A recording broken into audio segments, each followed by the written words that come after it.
so it covers what is the definition of critical race theory? How does critical race theory operate like a belief system, and what are its beliefs? Where did this come from? Where did those ideas come from, tracking all the way back to Marx and Hegel and Rousseau? And then how does it work? And then finally, what are some ideas of things we might be able to do about critical race theory since it is here? So you have an interesting word on your cover, praxis. That's where we get our the English word practice from. What is praxis, praxeology, and why would you put that on your cover, the study of human action? Well, it's because the Marxists use that word in place of the word practice to mean practice that is informed by their theory. And so what they actually believe, I know you said we're going to go deep. It depends on how deep you want to go, but they actually believe that if you are doing activity that's not informed by theory, then your activity is probably either illegitimate or maybe even part of the problem. And so you have to be in this kind of continual relationship with your activity. So you go out and do some activism, or you interact in the world, or you hold some beliefs within yourself, and you constantly need to be reflecting against theory, in other words, Marxian theory or Marxist theory, to better understand what you're doing, why you're doing it, and so on, and advancing that theory's implementation. So praxis is basically the word that means the implementation of a Marxist theory. And so what you see in particular is where you'll see a lot of people argue that critical race theory is not being taught in schools. Yes. But the truth is that critical race praxis, which installs critical race theory ideas, is what's happening in schools. They are actually implementing critical race theory rather than teaching the theory in a detached way.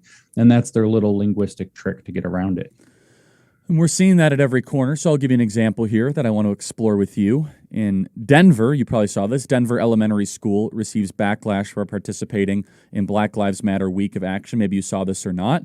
And so maybe you can explain this to me. So they have this list of 13 guiding principles that seem kind of just completely random, but not to a trained eye. So you're going to tell us why it actually makes sense. Restorative justice, empathy, loving engagement, diversity, globalism, transgender affirming, queer affirming, collective value, intergenerational, black families, black villages, black women, and unapologetically black. How do we make sense of that? Well, there are two things to make sense of. Why is it in the schools? Well, because what critical race theory does, and what you'd find if you end up picking up Race Marxism reading chapter 5, all critical race theory does is attempts to make more critical race theorists. The religion of and then put them in positions of power, I should add. The religion of Marxism in general, or of critical race theory more in specific as a kind of race-based denomination within that broader Marxist faith, believes that when everybody has the right consciousness, that they're going to use that consciousness to put action into the world. There's your praxis.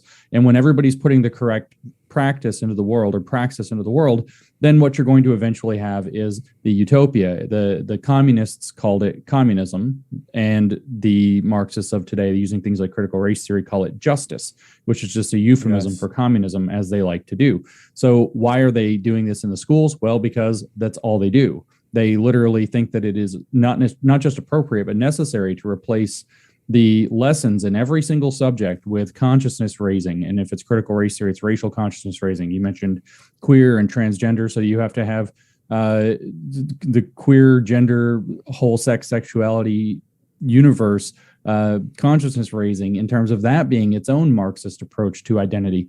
And so what you see there is the entire grab bag under this doctrine of intersectionality, that all of the various forms of oppression, as they call it, which means communists not getting their way, have to be considered all at once in this kind of huge bucket. So you have to talk about race constantly. You have to talk about how we don't have a perfect global communist world order, because that oppresses people who are in, say, the third world, as you might say it, to the advantage of the first world. You have to talk about how, people who are held under normative expectations of sex, gender, and sexuality are being oppressed.